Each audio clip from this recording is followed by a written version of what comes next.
adalah puasa yang menahan diri dari yang membatalkan puasa dengan cara niat ibadah puasa. Al-aslu fihi, pengambilan dasar dari dalilnya puasa itu adalah qaulu ta'ala, firman Allah Ta'ala, ya ayyuhalladzina amanu kutiba alaikumussyiyam, wahai orang-orang yang beriman, kalian semua diwajibkan berpuasa. Kama kutiba alal ladzina min qablikum, sebagaimana puasa itu diwajibkan kepada umat sebelum kalian. La'allakum tattaqun, dengan janji dari Allah, pasti kalau kalian melaksanakan puasa, kalian akan dicatat di antara golongan orang-orang yang bertakwa kepada Allah Subhanahu wa taala. Nah, di sini ayat ini yang jenengan perhatikan adalah puasa itu bukan ibadah khusus umat Nabi Muhammad, tapi ibadah yang pernah diwajibkan kepada Allah kepada umat-umat sebelum Nabi Muhammad. Ini dalilnya. Jadi puasa itu umat terdahulu sudah puasa, umat Nabi Muhammad kewajiban puasa. Bedanya kalau umat Nabi Muhammad wajib puasanya pada bulan Ramadan. Itu bedanya di situ. Kalau umat terdahulu nggak ada bulan khusus, nggak ada.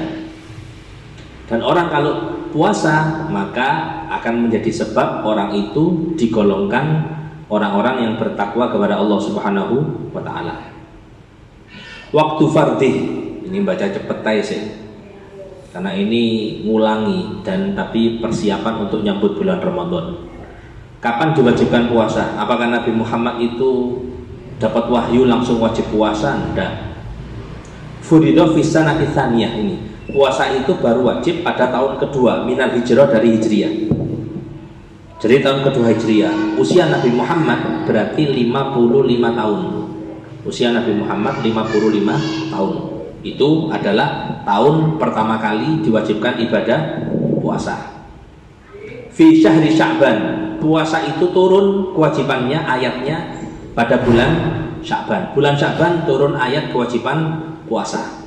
Waqad shama Rasulullah sallallahu alaihi wasallam. Kanjeng Nabi puasa berapa kali? Tis'a Ramadhana, 9 kali Ramadan puasa kanjeng Nabi. Kullahan nawaqis aitis atan wa isrina yauman. Dari 9 tahun Nabi Muhammad melaksanakan puasa Ramadan, ternyata selama 8 tahun itu puasanya Nabi Muhammad hanya 29 hari, gak jangkep 30, cuman 29 dino.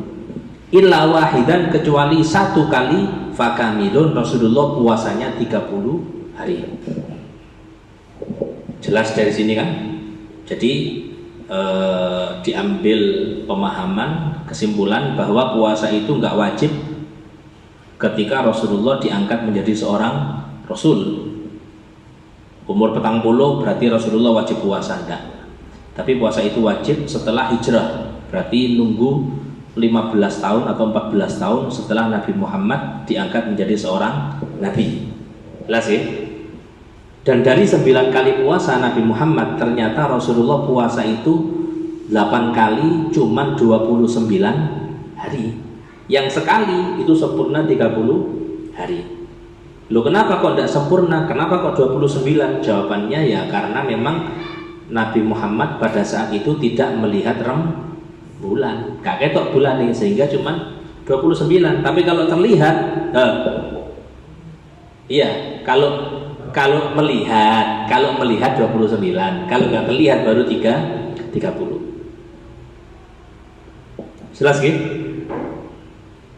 Syahrul Ramadan, terkait dengan bulan Ramadan, huwa syahrut tasik, Ramadan itu bulan ke-9 minas syuhur al-arabiyah, dari bulan-bulan Arab.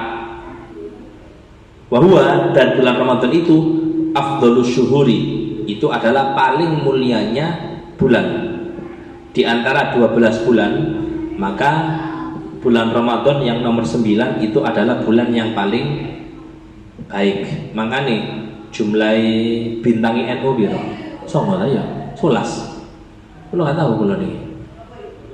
Saking asal nebak ya begini. Songo dah. 9. Ya 9 ya, betul ya? Ya 9 ya, kulo paham ya. Insyaallah.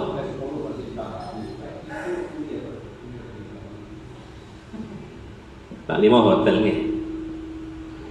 Kemudian kenapa dinamakan bulan Ramadan? Kila, alasannya pertama, indama waktu al-arab asma asyuhur, ketika orang Arab itu menentukan bulan-bulan, nama-nama bulan. Wafaqo hadza syahr syiddatal har.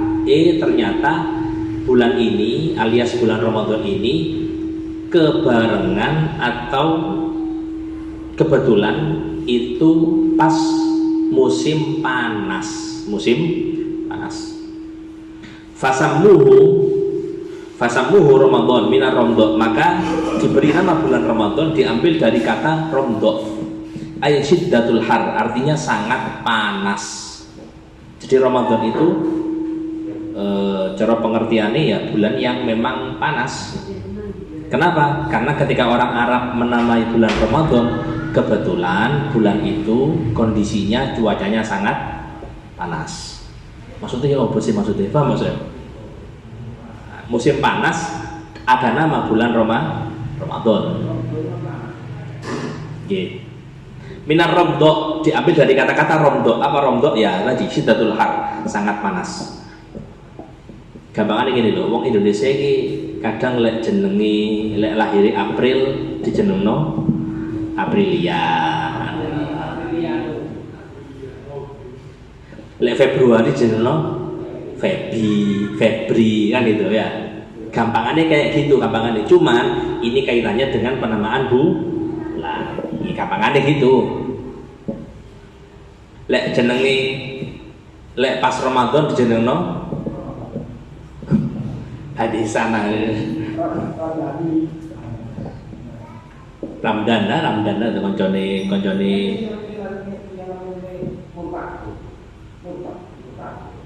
ya kudu murtado wong sendiri dari nang Gusti Allah. Kok iso murtad iku gawe dal, lek murtado gawe bot,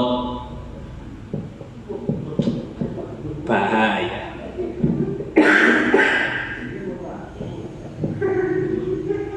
Wakila, ada pendapat mengatakan diambil dari Ramadan itu kenapa? Li'annahu yarmidul dzunub, karena bulan ini yahrikuha, dosa itu dihancurkan oleh Allah Subhanahu wa taala, dileburkan oleh Allah Subhanahu wa taala. Lanjut, fadilatus shaum, keutamaan puasa. Al-ayat wal ahadits katsira fi dzalik, ya jelas ayat ataupun hadis betul-betul sangat banyak. Wa minhu qauluhu ta'ala, di antaranya firman Allah taala, kulu washrabu hani'am bima aslaftum fil ayyamil khaliyah.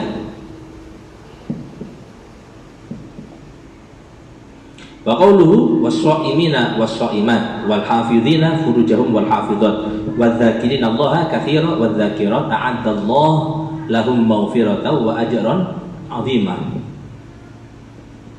Orang puasa, laki perempuan. Orang yang menjaga kemaluannya, laki perempuan. Orang yang banyak ingat kepada Allah, laki perempuan. Maka orang-orang tadi, kata Allah Subhanahu wa taala, Allah telah mempersiapkan balasan, satu berupa ampunan, dua berupa pahala yang sangat besar. Tapi harus difahamkan betapa pentingnya ampunan Allah dalam kehidupan kula jenengan ini, sehingga ketika kita memahami ampunan itu penting, kita termotivasi untuk mendapatkan ampunan dari Allah Subhanahu wa taala. Begitu pula harus difahamkan kepada siapapun betapa mengerikannya dosa seorang hamba kepada Allah Subhanahu wa taala, sehingga ketika kita tahu dosa itu betul-betul sangat membahayakan diri kita, maka kita akan berusaha semaksimal mungkin menjauhi perbuatan dosa. Makanya bahasa dosa cilik, dosa gede itu hanya klasifikasinya ulama. Artinya ulama itu membagi ono dosa gede, ada dosa besar. Tapi ulama itu berpesan sudah, la tanzuru ila siwaridz dzunub. Kalian itu jangan pernah sekali-kali melihat dosa itu dari kecilnya saja. Ojo delok iku. Kenapa? Tapi lihatlah kepada siapa kalian melanggar perintahnya tadi itu. Saiki misal ya, gosok sandal, gosok. Oke lah, misal dikatakan dosa biasa, lumrah terjadi. Tapi lek sandalnya sing digosok sandalnya kiai yo. Akan vaksin aja nih nolak soal. Ojo melok beritanya iku ta instan iku Einstein sopo iku. Einstein makanya melok vaksin jenengan akhirnya kan.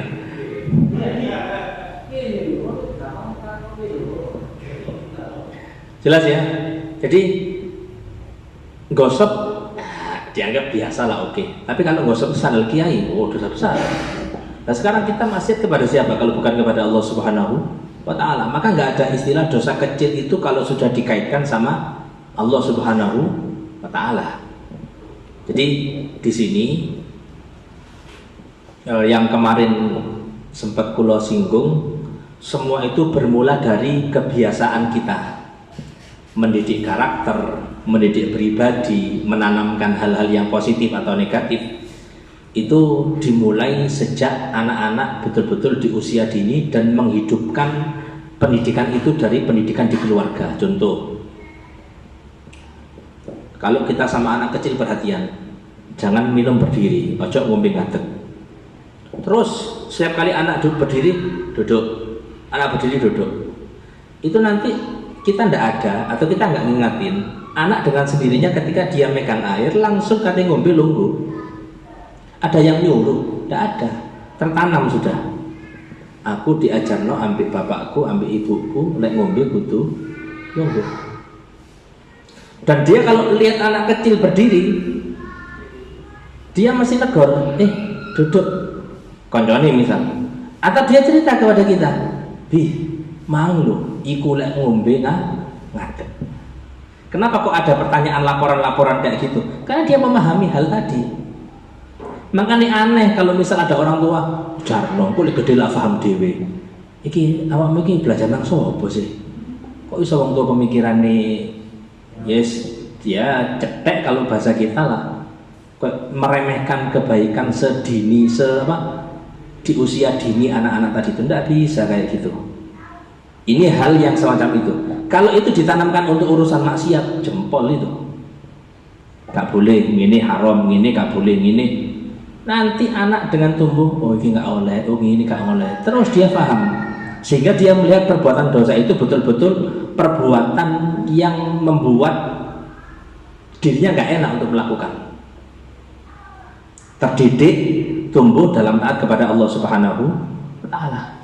Tapi lewat mulai cilik dijarno miso, dijarno ini, dijarno cilik kayak gitu, SD, SMP biasa miso deh, pasti gak mungkin enggak deh, kaget miso deh, misui koncone biasa. Karena kenapa? Salah pendidikan dari awal. Dan itu yang kulo lihat di mana-mana memang. Pondasi itu kan semuanya dari pondasi bangunan. Di Jawa Timur, Jawa Timur, di Pasuruan, bangunan paling tinggi lah di Pondok Kulon itu. Di Dalwa itu 12 lantai. Sama sutuhnya, ambil apa nih? Ambil atapi. Pertanyaannya, kok bisa 12 lantai? Jawabannya simpel, pondasi ini kuat. Coba pondasi ini pondasi yang harus cuma bisa dipakai 2 lantai. Gak sampai 5 ambruk itu bisa. Itu bangunan. Apalagi karakter anak. Mari kalau kita biarkan wis jarno kumpul ambek sapa ae, jarno ndelok apa ae, sudahlah. Yang di HP itu nggak ada filternya, siapapun bisa ngakses di sini. Jelas maksudnya ya? Akhirnya anak ndelok sembarang kali, wong joget didelok, wong ini didelok, wong ngono didelok, terus kayak gitu.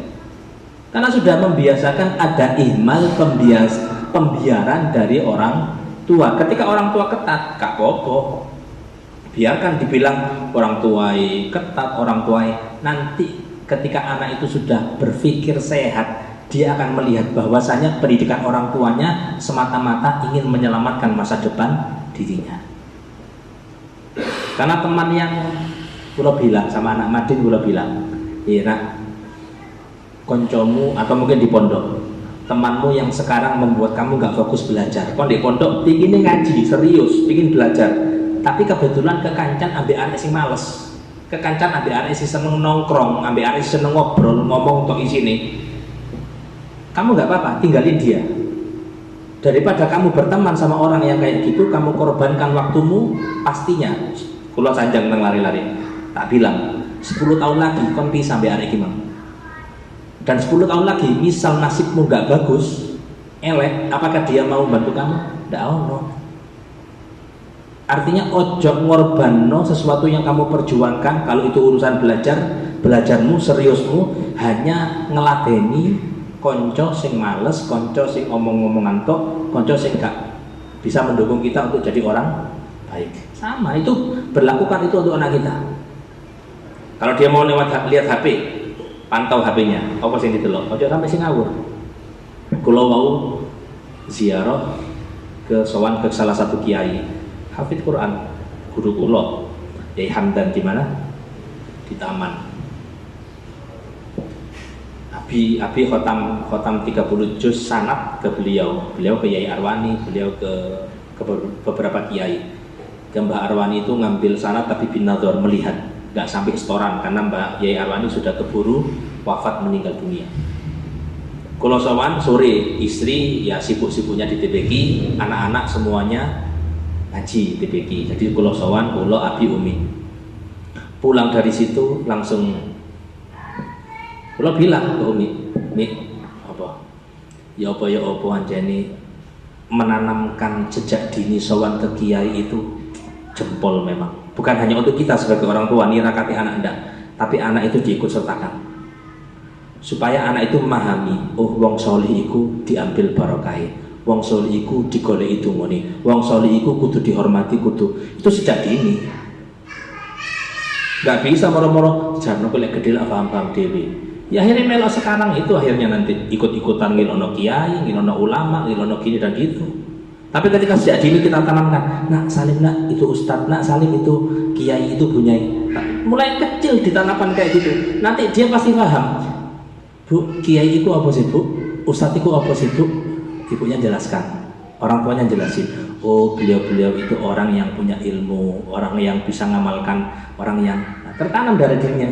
Sehingga meskipun mungkin orang tuanya sudah tidak ada, dia paham. Oh aku lihat ketemu kiai modelnya kayak ini. Ustaz Abdul Somad itu kan ceritanya kayak gitu.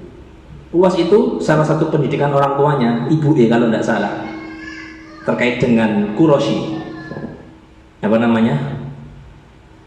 Sadah terkait dengan para habaib, itu dibilang sama ibunya, Somad, awakmu jangan berjalan di depannya Habib, tapi kalau jalan bareng maksudnya melakukan di gurine Habib. Sopo sih Habib itu? Gue jelasin, Habib itu dari keturunan Nabi Muhammad gini. Sampai sekarang akhirnya paham, dan paham betul dengan pendidikan orang tuanya, sehingga memahami bahwasanya para habaib itu dzurriyyah Nabi yang dimuliakan. Kalau punya ilmu double kemuliaannya, ya ilmunya ya ada garis keturunannya. Kalau nggak punya ilmu, berarti dihormatinya bukan karena ilmunya, melainkan karena ada garis keturunan kepada Nabi Muhammad. Tapi jangan dijadikan contoh, karena kenapa? Nggak punya ilmu. Sehingga misal ketok Habib Mesu, misal itu loh Habib Mesu, nggak bisa kayak gitu, karena bukan patokan. Yang dijadikan patokan, dijadikan kudwah itu adalah orang-orang yang punya ilmu, baik dari keturunan Habib atau bukan Habib. Menanamkan hal-hal yang semacam itu mulai kecil, gak gampang, nemen gak gampangi. Apa orang tua itu punya ego, ulo nggak ada kesenangan dewi, istri punya kesenangan sendiri. Tapi kalau kita lihat kemaslahatan, maka harus bisa mengorbankan kesenangannya kita. Nah kembali ke tadi, kalau kita belajar, kalau dengan belajar serius benar, kita betul-betul memahami sudah bahwa bahwa delok fenomena zaman sekarang ini, ono kiai A, kiai B, Habib A, Habib B. Kalau jenengan nggak bingung. Kenapa nggak bingung? Simple, semuanya sudah ada rambu-rambunya, sudah ada aturannya. Sing melok-melokan, melok rono, melok rene, sudah dipastikan dia nggak punya guru, atau dia salah guru, atau dia duwe guru sing bener tapi dia gak marut ambil guru nih, gitu aja. Makanya berguru itu penting supaya kita nggak karepe dhewe. Lah menurutku, menurut saya, ulama ngomong menurutku, kiai ngomong menurutku itu sudah salah. Kenapa? Karena mereka itu pasti nurut kepada ulama, nurut kepada ulama, nurut kepada ulama yang ulama tadi itu punya sanad keilmuan nyambung kepada Nabi Muhammad SAW. Apalagi lek cara ustad ngomong menurutku itu salah, apa maneh wong awam ngomong menurutku iki apa ceritane? Lek menurutku yo sisi inti ngomong masalah apa ini? Masalah agama menurutku aji diguyu-guyu mesti. Kulo bukan dokter, saya bukan dokter. Kemudian kebetulan saya ngisi seminar di depannya dokter, misal nih seminarnya agama lah sesuai dengan yang saya pahami tentang agama. Kok saya berani nyinggung masalah medis dengan pengetahuan saya sih gak ono apa-apa ini dibanding para dokter. Iku dokternya langsung hilang ya gini. Ustaz model apa ini? Bisa ngomong medis jadi. Itu kuyu-kuyu sama. Jadi masing-masing ada porsinya. Ketika kita melewati batasnya, apa yang terjadi dengan ingat Isra Mi'raj ketika Nabi Muhammad bilang kepada malaikat Jibril, aku ambil sopo enggak. Kali pulau naik sampai langit ketujuh ya di situ langit terakhir bertemu dengan Nabi Ibrahim alaihissalam kalau tidak salah. Ketika akan naik ke Sidratul Muntaha, dalam salah satu ucapannya malaikat Jibril, kalau aku nekat lewat Nabi Muhammad, aku nekat melok jenengan Nabi Muhammad, ihtaraqtu, aku terbakar. Aku terbakar. Kenapa? Batasku sampai di sini. Yang bisa naik ke atas hanya jenengan yang diizinkan sama Allah Subhanahu wa ta'ala. Malaikat Jibril tahu batasannya, kita harus tahu batasannya. Rusake kabeh iki karena gak ngerti batasan. Ustadz gak ngerti batasan ustadz, santri gak ngerti batasan santri, pejabat gak ngerti, ya semuanya rusak aturan sudah. Jelas gitu. Jadi kembali kepada tadi, kita menanamkan hal semacam itu tujuannya untuk apa? Kebaikan kita dan kebaikan keturunan kita. Jadi wow, pas kula mari sowan ya Allah betul. Enake wong duwe guru, enake wong duwe kiai, enake wong yakin ambek wali apa? Dirinya itu gak melihat dirinya hebat, masih hebat. Meskipun dirinya hebat artinya dia itu pengaruh kepada masyarakat, punya lembaga, punya pondok, punya power sudah, betul-betul ngasih contoh yang bagus sesoleh apapun dirinya. Ketika dirinya punya guru, dia gak bakal ngomong aku iso ngene kabeh iku gara-gara aku, enggak ada. Kenapa? Dia melihat ada gurunya di belakangnya. Dia melihat ada orang tuanya di situ. Sehingga meskipun orang tuanya meninggal, gurunya meninggal, teko nang makame. Assalamualaikum guru. Kayak ngomong wong sing urip. Kula sowan teng jenengan Al-Fatihah ila hadratin Nabi, Al-Fatihah ila. Terus dia yakin ya Allah, aku gak iso apa-apa. Sebab apa? Sebab aku duwe guru, sebab aku punya orang tua, jenengan titipi amanah kaya ngene ya Allah. Enak urip ngono. Ya kan? Coba urip sing ngandalo awake tok. Lek aku gak iso. Ngene iki gara-gara aku. Ono aku. Kalimat aku iling kan aku. Sapa aku itu? Iblis itu ngomong aku. Gusti Allah, jenengan ngomong kula. Aku iki jenengan ciptaan teko api, Adam teko tanah, mosok aku. Kalimat aku pertama kali sih ngomong iblis. Cuman kita secara nggak sadar suka menisbahkan, membanggakan kalimat aku tadi itu. Makanya makhoba tidak akan gagal. Siapa? Orang yang berta'alluq, orang yang nyambung ikatan batinnya dengan seorang guru tadi itu. Makanya kulon kalian jenengan ngaji, yang ngaji Senin, ngaji Selasa ataupun Rotib dan lain sebagainya, itu bukan nganggep jenengan iki muridku ndak, tapi kita kalau pingin nyambung jenengan nang guru-guru orang-orang yang solih tadi itu. Wa fil haditsil qudsi, dalam hadis qudsi, Anillahi ta'ala, dari Allah Subhanahu wa ta'ala. Allah berfirman dalam hadis qudsi, kullu hasanah, setiap kebaikan, bi asyri amthaliha, itu dilipat gandakan menjadi 10. Satu kebaikan 10. Sampai berapa? Ila sab'i mi'ati dhifin, sampai batasnya itu 700. 10 sampai 700. Ila siyam, kecuali pahala puasa. Kalau puasa berapa dilipat gandanya? Fahuwa li, puasa itu karena aku dan untukku. Wa ana ajzi bihi, dan aku sendiri yang akan membalas pahala puasa. Kalau dinominalkan gimana? Tanpa batas, saking akeh. Contoh simpelnya gini, analoginya ya.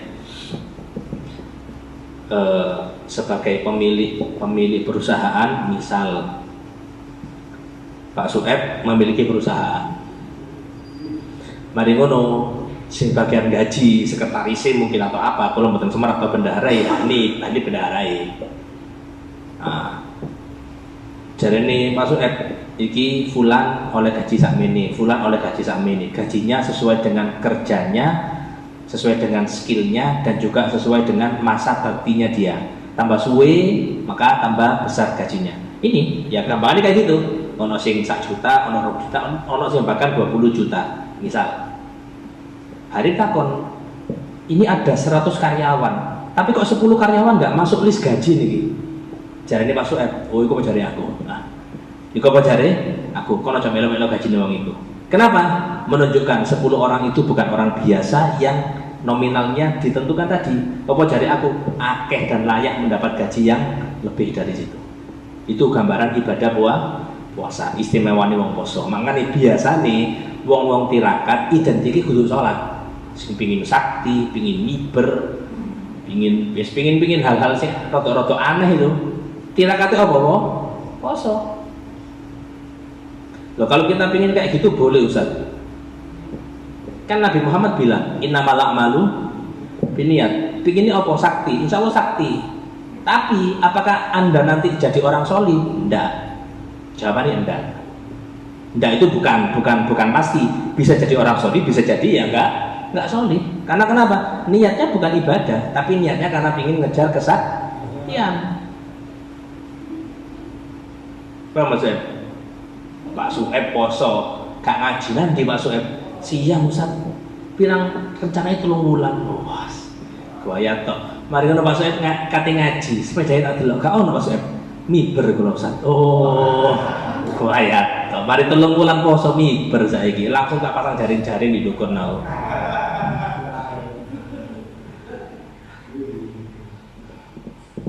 Kate lapo. Sing digoleki opo kan ngono Ustaz. Iya Ustaz. Wa fil hadits, dalam satu hadis, man shoma yauman, orang puasa 1 hari fi sabilillah, karena Allah, gak karena lainnya. Ba'adallah, 1 hari itu menjadi sebab Allah menjauhkan minhu dari orang tadi jahannama, neraka, masirota mi'ati amin, jauhnya itu seperti berjalan selama 100 tahun. Kalau tidak salah orang yang jalan ke Mekah, nggak jalan, orang naik sepeda. Saya yang tahu naik sepeda ke Mekah ya, sepeda pancal sama sepeda motor. Ono sepeda motor itu iklannya Yamaha tak? Iya, kalau nggak salah itu X-Max sukanya itu, ambil iklannya oli apa itu ditempuh selama 200 berapa hari, karena memang banyak mampirnya. Jadi itu perjalanan darat nyel sudah ya, naik kapal laut lah, itu 200 hari berapa gitu, anggaplah setahun itu bisa hampir sampai Mekah atau lebih dari Mekah kan ngoten. Kalau 100 tahun itu nama Mekah pirang kali itu jarak tempuhnya Jakarta ke Mekah pirang kilo? 10 supe kula. Pernah tak lihat. Iya. Lagi ini Jakarta berapa? 1000 ya? Nah, sini Jakarta kan 1000 ya? Kan jauh sini Jakarta. Nah, orang nggak bakal ngomong, "Mamamu di Purwosari." Di Purwosari, cedek Jakarta. Hah? Cedek Jakarta. Iya, cuman 1000 kilo. Nah, itu kalau urusan neraka cedek aja nih. Jarak mah neraka piro 1000 kilo, deket, kepanasan pasti orangnya. Tapi ini jarak bukan jarak urusan neraka sama orang ini. Ini jarak antara tempat tinggal dia dengan Jakarta, jauh, paham? Maka orang puasa 1 hari sama Allah dijauhkan dengan neraka itu selama perjalanan 1000 tahun lamanya. Mbok sakpiro adone itu. Itu kalau diterima sama Allah Subhanahu wa taala. Jangan bayangno, wis pahalai dijamin ambil Gusti Allah. Apa cari aku, cara nominal. Kedua, dapat bonus dijauhkan dari api neraka. Cuman masalahnya satu, tantangan poso itu berat. Berarti kesimpulannya satu juga Ustaz. Apa? Selama puasa lebih baik tidur. Kok iso? Ya supaya kita tidak maksiat.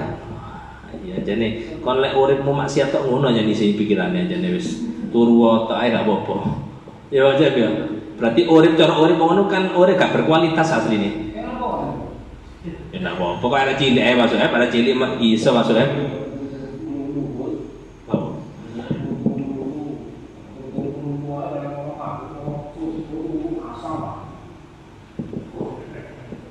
Wafil hadithi aidon, betul apa bahasa? Dalam satu hadis juga riwayatnya, lisra'in farhatan, orang puasa itu gembira 2 kali kan? Satu, idza aftar fariha, kalau buka dia senang. Kalau buka dia pasti senang. Nunggu, buka itu pasti nunggu. Delok jam terus. Tapi saiki 10 tahun atau 15 tahun terakhir ngetren ngabuburit sambil nunggu puasa itu melakukan aktivitas macam-macam kan? Gimana hukumnya? Gak apa-apa. Tapi kalau tanya apakah itu bermanfaat? Ibaratnya gini, jangan dianggap puasa selesai itu kapan? Pas kapan? Maghrib, ya kan? Maghrib baru jenengan puasanya selesai. Iki mulai jam 4 subuh poso, jam 5 mokel, sata boten maksudnya. Suwian gak mangan ya maksudnya. Nang maghrib cuman kali sak jam loh ya. Dan dia nahan makan itu sudah 13 jam lamanya, jam 4 sampai jam 5 sore. Kenapa kok ndak dihukumi sing akeh iku dianggap poso? Berarti meneh posone cuma sak jam tok ae. Karena ibadah itu nggak bisa dipetak-petak, nggak bisa dibagi-bagi. Dan ibadah itu penentuannya ada di akhir. Selagi belum selesai sampai akhir, maka status ibadah jenengan bisa dikatakan sah, bisa dikatakan tidak sah. Jenengan sholat isya kari salam tok ya muqallibal qulub tsabit qalbi ala dinik. Aduh kok kotor brot. Kari salam tok iki. Utuh asrot aduh batal enggak sah sholat ini. Kenapa kok gak lihat Gusti Allah kan delok sing mang-mangai. Ya enggak bisa, enggak dianggap sholat jenengan. Tetap wajib ngodoi sholat. Itu gambaran usia orang, umur orang.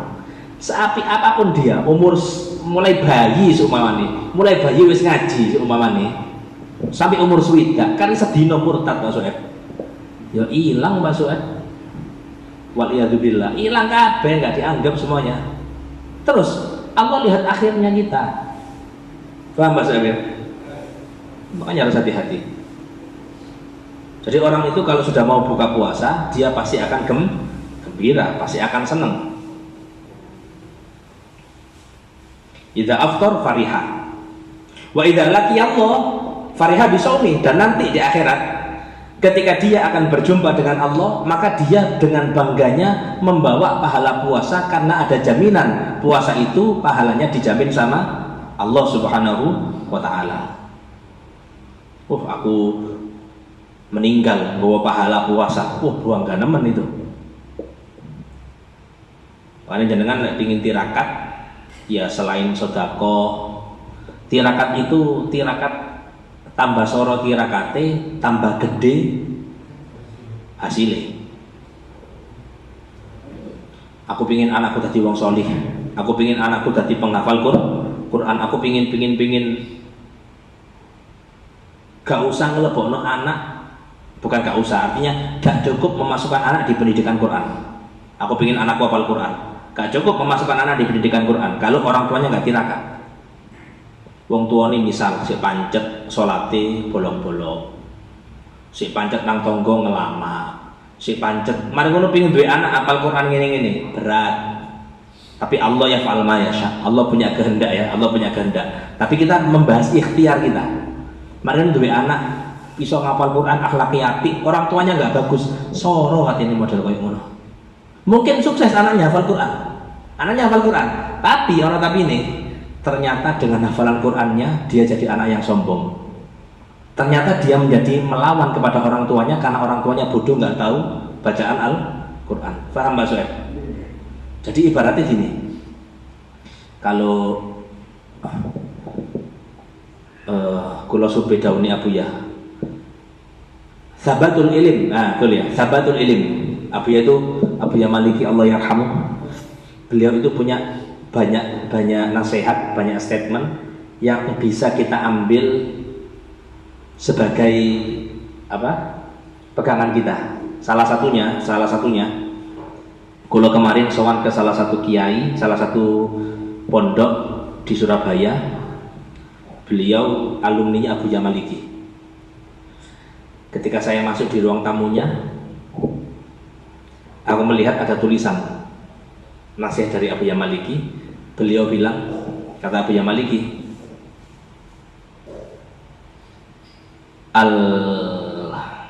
as-sam'u wat tawadu. As-sam'u sama itu patuh, nurut, sifat nurut, wat tawadu dan rendah diri, merendahkan dirinya, gak melihat dirinya itu punya kemampuan. Ketika orang patuh, ketika orang tawaduk, rendah diri, kata Abuya Maliki, ma'akillatil ilim, padahal ilmunya gak sepiro. Dia patuh, dia tawaduk, tapi ilmunya gak seberapa. Ditakoni ilmu agama gak begitu paham dia. Cuman dia punya keunggulan, satu patuh nurut, dua tawaduk. Khairun, jauh lebih baik minal makri, sifat licik kudu licik wedi iki. Licik iki kok nipu wong, goroi wong, ngakali wong. Wal kibir, dan kibir sombong. Ma'akat rotil ilim, tapi dia banyak ilmu. Punya ilmu banyak, tapi ilmunya membuat dia merasa lebih hebat dari orang lain, merendahkan orang lain. Punya sifat untuk ngelabui orang lain. Percuma, kata Abuya Maliki. Jelas ya? Jadi banyak nasihat yang bisa kulo ambil dari nasihat-nasihatnya Abuya Maliki. Salah satunya niku wau, sabatul ilim bil mudzakarah. Ilmu itu terkait dengan tadi pingin duwe anak sing hebat. Ilmu itu iso meresap, iso pancet di otak kita dengan sebab kita belajar. Mudzakarah itu jenengan mari maca, jenengan maca maneh, itu mudzakarah. Jadi bukan mari maca mending gak diwaca, emben gak diwaca, 10 tahun gak diwaca, sampai kapan pun gak diwaca, bukan, gak mudzakarah namanya. Ilmu itu bisa nancep, bisa hebat ketika orang terus-terusan baca. Makanya jangan lihat Ustaz Adi Hidayat ngaji Quran koyok wis koyok komputer kan salah ngono iku. Ya kan?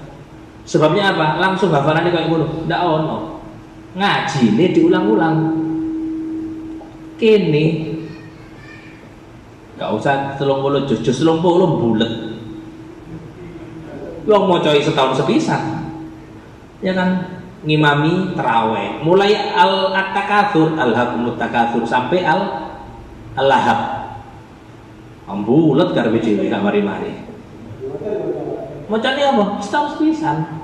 Jadi gak bisa tabat, gak subut. Jadi ilmu itu bisa meresap, mancep, gak lali karena ada pengulangan. Kalau yang selalu viral, salah satu kiai atau salah satu keluarganya Bunyai, itu Bunyai Pondok Al-Baqarah. Mana? Lirboyo, Pondok Tahfidz Lirboyo, Bunyai Hana. Mertuai Gus Ahmad Besani Yai Kafabihi. Itu kan video ini kan santrinya perempuan tok, santriwatinya perempuan tok. Itu ngaji, sampai merem-merem, sampai masak ngaji. Bahkan liburannya beliau sama keluarganya, liburan ada keluarganya, cara kita liburan nang hotel, liburan nang di, ketika masak-masak di taman nih ambil ngaji darusan. Nggo Quran ndak ono, adalah yang nyimak baca Quran supaya nggak lupa. Tapi itu masak di ngaji. Salah? Ndak salah. Masak padahal ndak salah. Awak dewe ojo masak dekem merem-merem gini. Wah, delok lho sik salah, delok sik salah delok. Apa meneh gak delok? Mari ngono aku iki vaksinen nih wajane. Lama geno model koyo ngono ngomentari ulama kan. Ngaji gak entos tapi ngomentari ulama. Ibadah gak entos ya ada sudah. Kok yuk aja kayak gitu tuh. Jadi sekali lagi kita belajar itu bukan untuk kita merasa hebat. Imam Syafi'i punya satu nasihat. Al-ilm salah satu asbab kalau tidak salah. Ilmu itu ada 3 tahap, 3 fase. 3 fase ilmu itu ada 3 fase. Fase pertama, man dakhala fi sibril awal. Orang yang masuk di tahapan pertama takabbar, sombong. Jenengan belajar ilmu, paham ilmu, ada di tahap pertama sifat sombongnya muncul. Mulai merendahkan rono, mulai merendahkan rini, mulai ya. Waman dakhala fi shibritani, ketika dia sudah masuk tahap kedua, tawadhu. Dia mulai merasa, ya Allah, gak pantas kata ini sombong. Nah, dia sudah tahu ilmunya bukan untuk menyombongkan diri, tapi ilmunya untuk merendahkan dirinya. Tapi yang ketiga yang paling hebat, waman dakhala fi shibritani, masuk ke tahap yang paling akhir, alima annahu la ya'lam, dia akan merasa dia enggak paham apa-apa. Jangan belajar. Kalau jangan sudah meresapi, jangan akan melihat, ya Allah, ternyata pemahamanku sampai kini tok si Anjo. Sih aku gak ngerti sih An. Ternyata koncoku lu, kayak gitu sudah. Mulai kita enggak kate sombong ya apa? Kate enggak bisa sudah. Kita enggak merasa apa-apa.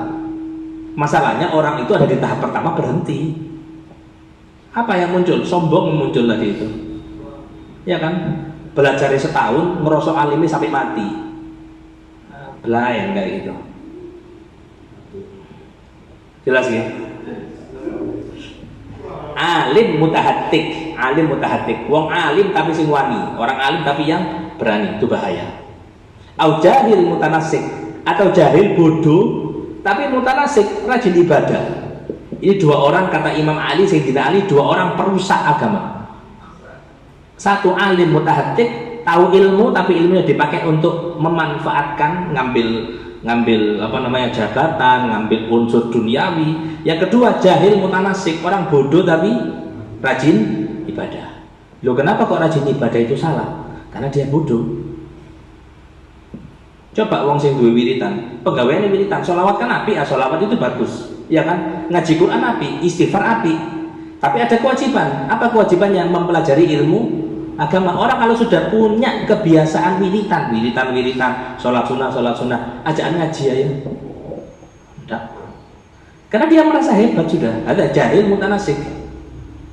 Bodohnya itu yang dia salurkan kepada unsur ibadah, padahal ibadahnya lebih membutuhkan kepada ilmunya dia, tapi dia gak mau untuk belajar. Yang kedua, salah jalur. Tadi pinter tapi karena masih masuk tahap pertama menjadi sifat sombong tadi itu. Wa idza laqiya Allah fariha bisomi. Orang kalau punya puasa maka dia bangga dengan puasanya. Wa fil hadis, dalam satu hadis kadzalik, ada satu riwayat, somtu shaim tasbih.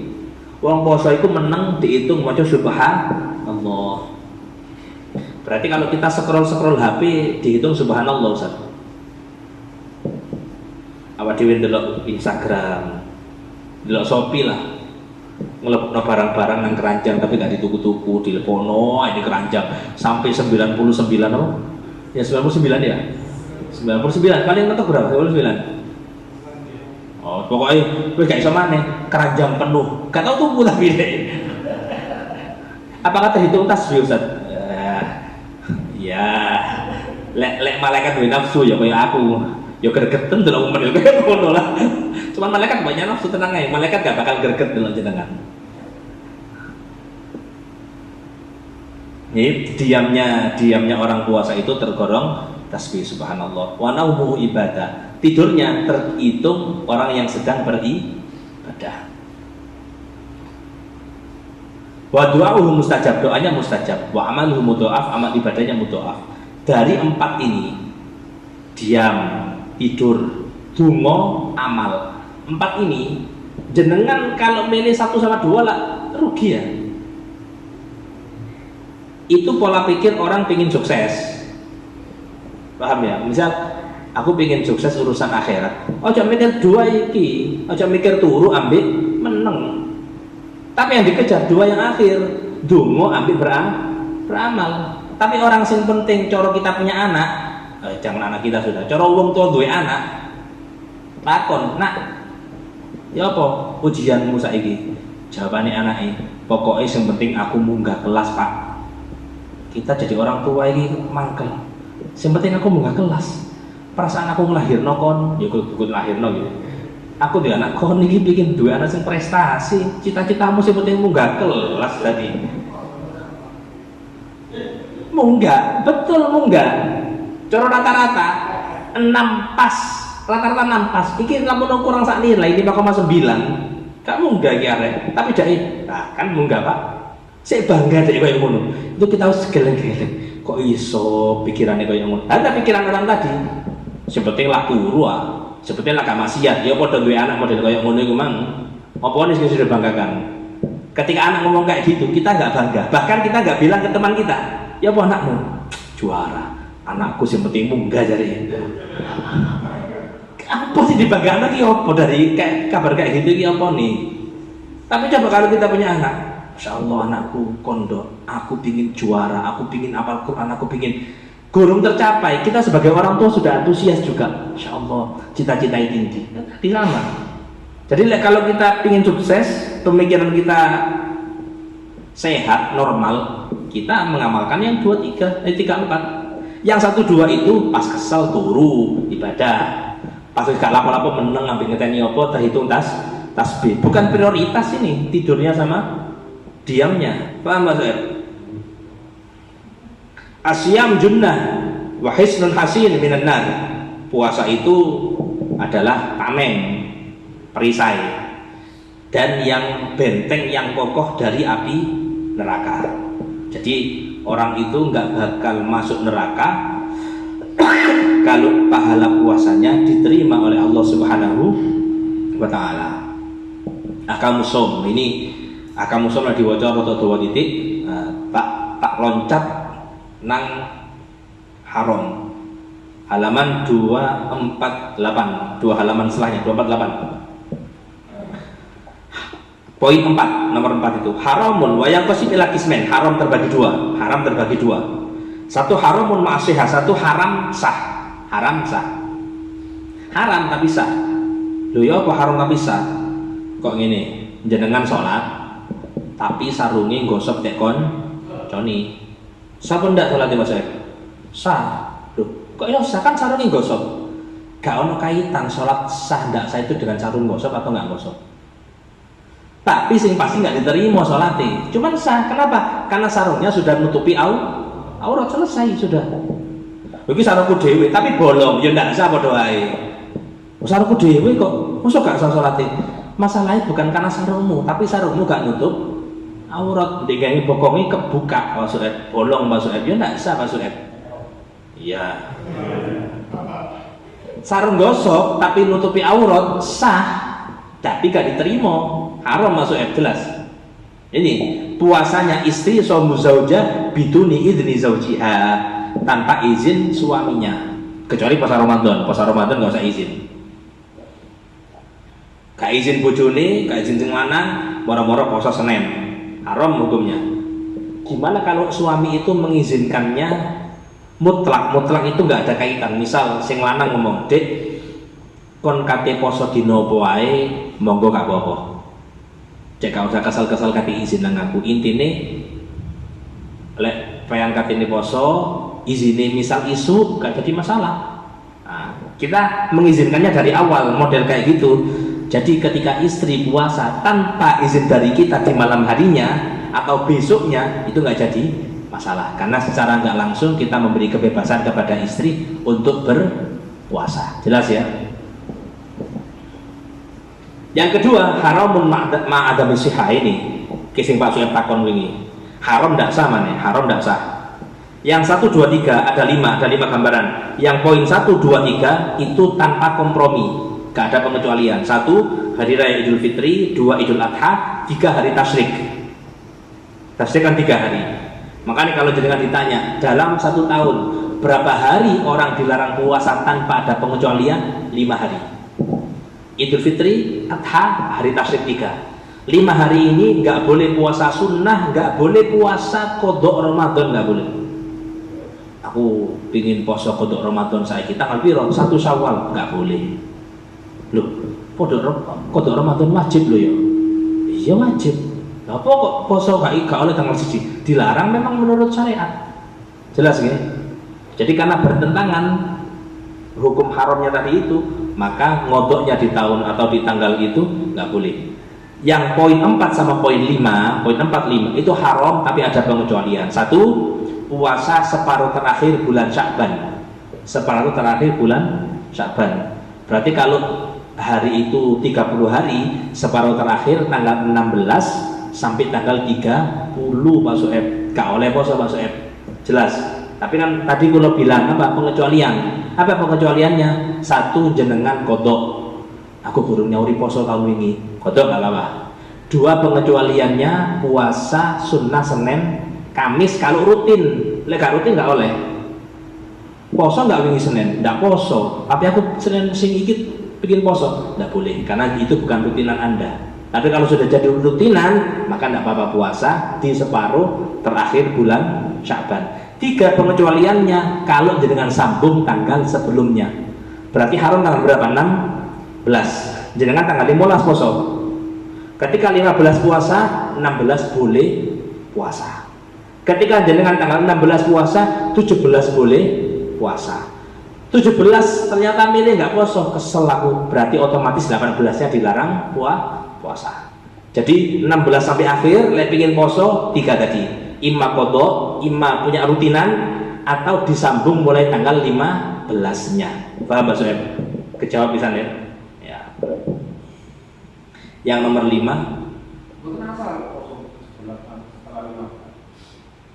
kenapa oleh ya? Iya. Kau oleh. Jangan isu-isu Ramadan pengen makan ya, Pak? Ya badai. Betul kan? Ya poso sunnah Syawal tanggal 1. Nah, haram gak oleh.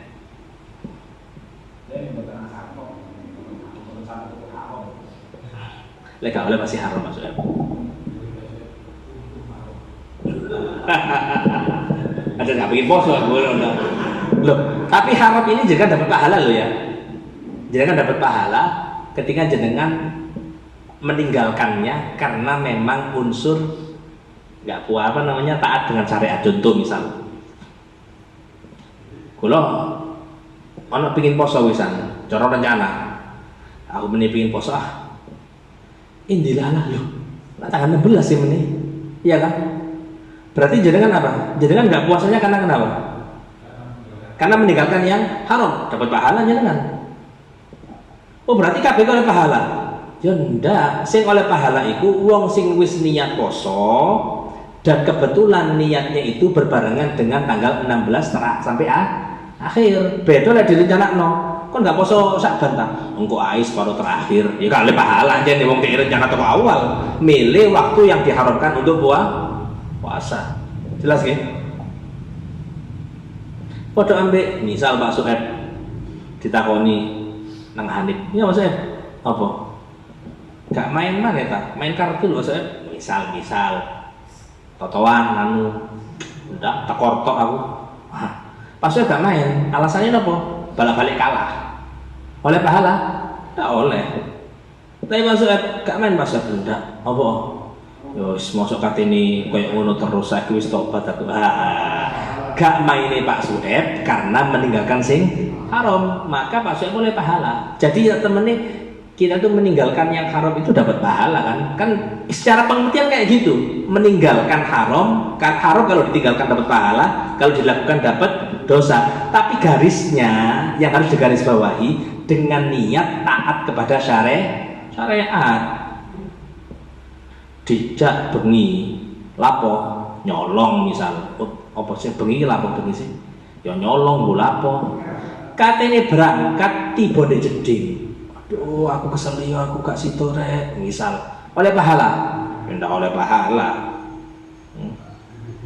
lah itu kan oleh pahala aku tiba di jeding itu tiba di jeding oleh pahala aku tuh bahas oleh pahala tiba di jeding. Dia gak nyolong itu, gak oleh pahala. Kenapa? Karena alasannya dia jatuh di kamar mandi. Tapi masih ada misal katanya mangkat nang bojo ditakoni nang ndi Mas? Gak usah, ini turu. Gak sudah berangkat karena wedi ambek bojone, padha ya oleh pahala pisan. Apa sih? Ya, pokoknya gitulah. Yang terakhir puasa hari Syak. Puasa hari Syak itu puasa meniki satu Ramadan apa gurung sih? Nah, kan gak jelas. Ini zaman dulu mungkin. Kalau sekarang ya semuanya serba jelas sudah. Saudara kita Muhammadiyah itu hari Rabu, ya malam Rabu puasanya ya. Puasanya, terawihnya malam Rabu. Kita terawihnya malam Kamis. Ya bisa malam Rabu juga bisa. Insya Allah hari Senin depan. Dan lanjut ya ngaji Ramadan kayak biasa ya. Kitabnya tetap kitabnya apa? Mukhtar Ahadits Nabawi itu tetap kitab itu. Jadi mulai malam 1 Ramadan sampai malam 22.